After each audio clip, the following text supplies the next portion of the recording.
আল্লাহ তাআলা সূরা হাদীদের 4 নম্বর আয়াতে বলেন, ওয়া হুয়া মাআকুম আইনামা কুনতুম। আর তোমরা যেখানেই থাকো না কেন তিনি তোমাদের সাথেই আছেন।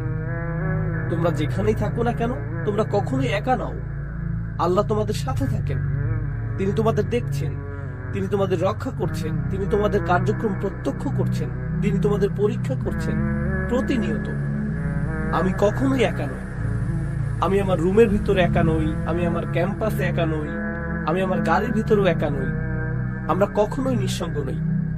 আল্লাহ শপথ করে বলছি, যদি আমরা শুধু একটি আয়াত অন্তর দিয়ে উপলব্ধি করতে পারতাম, ওয়া হুয়া মাআকুম আইনামা কুনতুম, তোমরা যেখানেই থাকো না কেন তিনি তোমাদের সাথেই আছেন। যদি এটা হৃদয়ঙ্গম করতে পারতাম, তাহলে যে ওয়েবসাইটগুলো আমি ভিজিট করি তাতে পরিবর্তন আসতো, যে নাম্বারগুলোতে আমি কল করি তাতেও পরিবর্তন আসতো, সবকিছুতে পরিবর্তন আসতো।